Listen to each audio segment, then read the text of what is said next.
Hello hi everyone, mass communication basic tutorial class में मैं अंशु सिन्हा आप तमाम लोगों का फिर से स्वागत करती हूँ। और आज इस टॉपिक पर हम बात करेंगे वो है करियर इन पब्लिक रिलेशंस। यानी कि आज हम बात करेंगे कि पब्लिक रिलेशंस में किस तरीके के करियर हैं, ऑप्शंस क्या क्या हैं, किस तरीके की सैलरी और स्टार्टिंग सैलरी और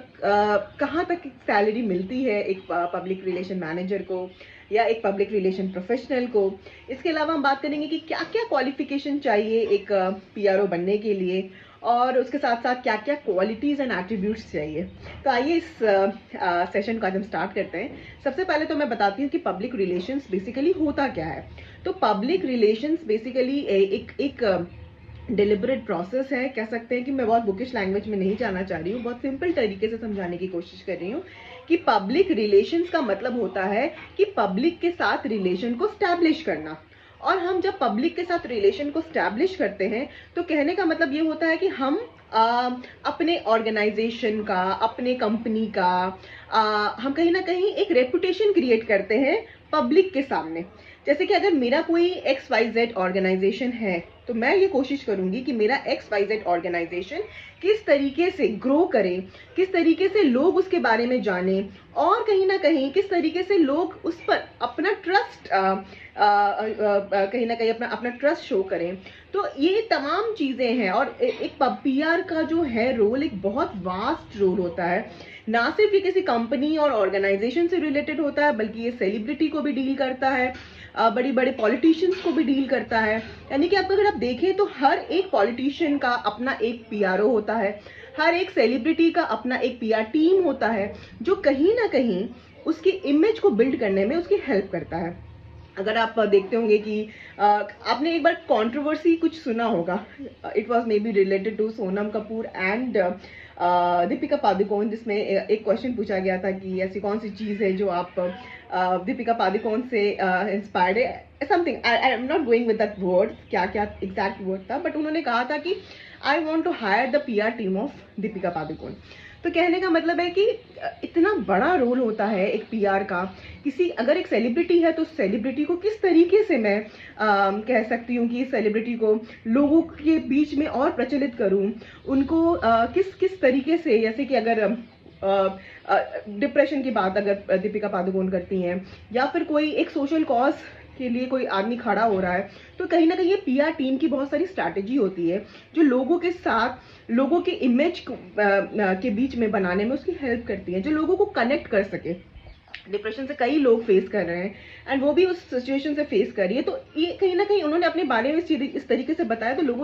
लोग उनसे कनेक्ट हुए, लोग उनके साथ कहीं ना कहीं अपना एक कनेक्शन डेवलप किए कि हाँ बहुत रिलेटेबल था ये चीज़ें। और कई बार ऐसा होता है कि कोई सेलिब्रिटी है जो सोशल कॉज करते हैं, कोई पेट्स के लिए काम करते हैं, स्ट्रीट डॉग्स के लिए काम करते हैं, तो ये सारे सोशल कॉज भी कहीं ना कहीं एक पब्लिक रिलेशन मैनेजर बिल्ड करता है। कोई कैंसर पेशेंट्स के लिए काम करता है, ये भी कहीं ना कहीं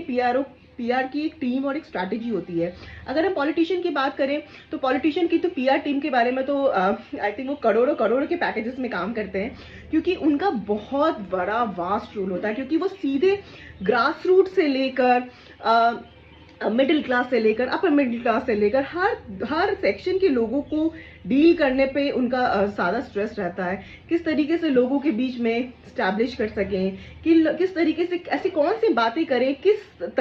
तबके में जाकर किस तरीके की स्पीच तैयार करें, किस तरीके की स्पीच में किस तरीके के इमोशनल टोन को इस्तेमाल करें, ये सारी की सारा काम कह सकते हैं एक पीआर का टीम उसको बनाता है। तो एक पीआर का जो रोल होता है ना वो बहुत वास्ट होता है, बहुत डाइवर्स होता है और आसान नहीं होता। ये बिल्कुल भी एक आसान काम नहीं है। तो सबसे पहले तो मैं बता दूं कि पब्लिक रिलेशंस कब किया जा सकता है। जैसे कि अगर आपने +2 कर लिया, आपने अपना किसी भी स्ट्रीम में, कोई भी स्ट्रीम हो, चाहे वो कॉमर्स हो, साइंस हो, वॉट एवर द स्ट्रीम आपने +2 किया है, उसके बाद आप कहीं ना कहीं ग्रेजुएशन के लिए मास कम्युनिकेशन में, क्योंकि ग्रेजुएशन के लिए कोई पब्लिक रिलेशन का ऐसा कोई कोर्स मेरे नॉलेज में नहीं है जो है। हाँ, मास्टर्स में पीआर का एक स्पेशलाइजेशन होता है जो IIMC, Makhanlal Chaturvedi, national university of journalism and mass communication Bhopal, या इसके अलावा अलीगढ़ यूनिवर्सिटी, जामिया मिलिया इस्लामिया, इन तमाम यूनिवर्सिटीज़ में हम कह सकते हैं कि कोर्सेज कराई जाती हैं जो अलग से मेजर कोर्सेज होते हैं, जो पीआर एंड एडवर्टाइजिंग को स्पेशलाइजेशन कोर्स जिसको कहते हैं वो उनको डील करते हैं। बट ग्रेजुएशन के लिए आपको सिंपल मास कम्युनिकेशन करना पड़ेगा, या फिर अगर आप किसी और भी स्ट्रीम से ग्रेजुएशन करते हैं तो भी आप एडमिशन ले सकते हैं पीआरओ बनने के लिए। आई मीन मास्टर्स आपको या तो डिप्लोमा कोर्स भी कर सकते हैं, पब्लिक रिलेशन का डिप्लोमा कोर्सेज भी कई यूनिवर्सिटीज़ में होते हैं, कॉलेजेस में होते हैं, सर्टिफिकेट कोर्सेज भी होते हैं कई यूनिवर्सिटीज़ और कॉलेज इसमें, तो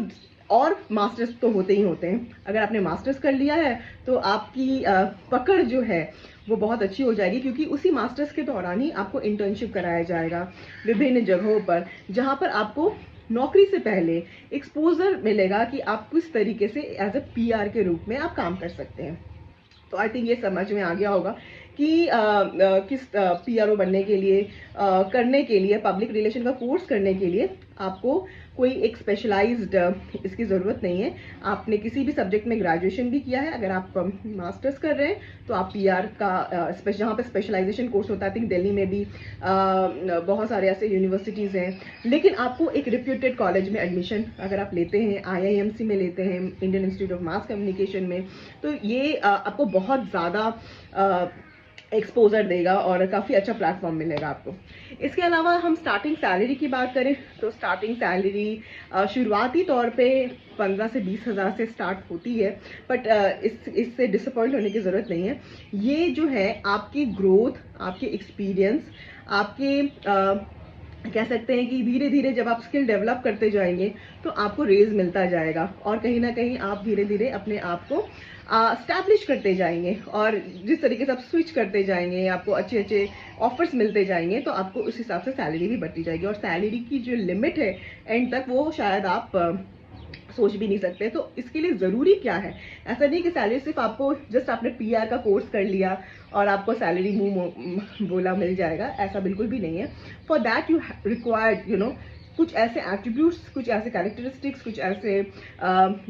आपकी एबिलिटीज़ होनी चाहिए जिसकी बदौलत ही आपको अच्छी सैलरी मिलेगी। तो वो क्या है सैलरी, अच्छी सैलरी के लिए सबसे पहले तो आपको अपना कम्युनिकेशन स्किल बहुत ही अच्छा करना होगा, बहुत ज़रूरी है। एक अच्छा वोकैबुलरी इस्तेमाल करना, हिंदी और इंग्लिश दोनों की अच्छी जानकारी बहुत ज़रूरी है। आपका बाइलिंगुअल होना है, और उसमें भी ना सिर्फ बोलना बल्कि लिखना, क्योंकि लिखने पे भी काफ़ी काम रहता है पीआर का, क्योंकि आपको स्पीच लिखना रहता है, आपको प्रेस नोट्स लिखने रहते हैं, आपको लोगों से बात करना रहता है, तो उसके लिए आपको अच्छे मेल भेजने हैं, आपकी मेल बहुत इंप्रेसिव होने चाहिए, आपकी वे ऑफ कम्युनिकेशन बहुत अच्छी होनी चाहिए, आपका कॉन्फिडेंस लेवल बहुत अच्छा होना चाहिए, और कहीं ना कहीं आपको आना चाहिए कि आपको टीम वर्क कैसे करना है। टीम वर्क बहुत ज़रूरी है पीआर के लिए, तो आपका कम्युनिकेशन स्किल ही आपकी टीम वर्क को और अच्छा इन्हांस करेगा, तो ये बहुत ज़रूरी है। जब भी मैं बात करती हूँ, अगर आपको इस फील्ड में आना है, मास कम्युनिकेशन की किसी भी फील्ड में, if you have this communication skill specially in both the languages, Hindi और इंग्लिश, रिटन और वर्बली मतलब स्पोकन, अगर ये दोनों चीज़ें आपको दोनों भाषाओं में अच्छी पकड़ है, अच्छे तरीके से आती है, तो फिर आपकी ग्रोथ का तो शायद कोई लिमिट नहीं है। You can be limitless. आपको अपनी भाषा, अपनी जानकारी, अपनी नॉलेज को बस बढ़ाते रहना है, और बस इतनी सी चीज़ें में कहीं ना कहीं कह सकते हैं कि आपको अपने हुनर का कह सकते हैं वैल्यू मिलना शुरू हो जाएगा। इसके अलावा मैं और ये बता दूं कि पीआर का काम क्या क्या रहता है। पीआर का काम मैंने ऑलरेडी आपको बता दिया। इसके अलावा प्रेस कॉन्फ्रेंसेस, मीडिया के साथ मीडिया को बुलाना प्रेस कॉन्फ्रेंसेस के लिए, ये सारा काम भी बहुत ज़रूरी होता है एज अ पब्लिक रिलेशन का। तो ये सारी चीज़ें पे अगर हम फोकस करें तो कह सकते हैं कि आप एक अच्छा पब्लिक रिलेशन प्रोफेशनल बन सकते हैं, पब्लिक रिलेशन ऑफिसर बन सकते हैं, या फिर आप अपना एक अच्छा पकड़ बना सकते हैं एक पीआर के रोल के लिए। तो शुरुआती तौर पे कहीं ना कहीं आप एज ए इंटर्न के तौर पर कहीं पर भी वर्क कर सकते हैं। इंटर्न पर वर्क करने के बाद आपको कई एवेन्यूज़ मिलते जाएंगे, जैसे कि जब हम लोग ने अपना ग्रेजुएशन किया था तो हम लोगों ने इंटर्नशिप PRO जैसे मतलब बिहार में थी तो मैं PRO का वहाँ पर ये था, पब्लिक रिलेशन का सरकारी संस्था, वहाँ पर हमने किया था, जहाँ पर गवर्नमेंट की स्कीम्स, गवर्नमेंट के रोल्स, किस तरीके से गवर्नमेंट की स्कीम ग्रास रूट लेवल तक पहुँच पा रही है, नहीं पहुँच पा रही है, इसको हम किस तरीके से ग्रास रूट लेवल तक पहुँचा पाए, इन तमाम चीज़ों पर हम लोगों ने वर्क किया था। और काफ़ी इंप्रेसिव वर्क था ये 2 महीने का internship. It was very very very productive internship period. तो एंड ऑफ द डे आपको बहुत कुछ सीखने को मिलेगा इस चीज़ के बारे में। तो सैलरी की बात हो गई, देन डेफिनेटली हम उसके बारे में भी बात कर लें कि क्या क्या एट्रीब्यूट्स होने चाहिए, क्या क्या कैरेक्टरिस्टिक्स होने चाहिए, क्या क्या क्वालिटीज़ होनी चाहिए पीआर के बारे में। और हर संस्था, वो चाहे प्राइवेट हो या गवर्नमेंट हो, हर जगह एक पीआर की आवश्यकता ज़रूर होती है। कई बार ऐसा होता है कि गवर्नमेंट सेक्टर्स में इंटरनली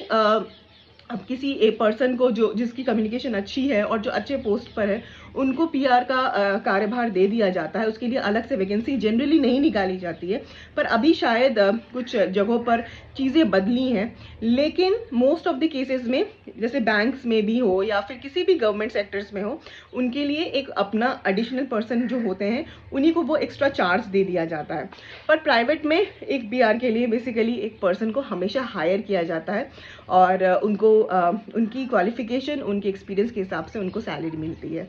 तो that is all for today. I guess आपके सारे डाउट्स एंड आपकी क्वेरीज मैंने आज कोशिश की है उसको दूर करने की। If you like the video, please hit the like button, share and subscribe.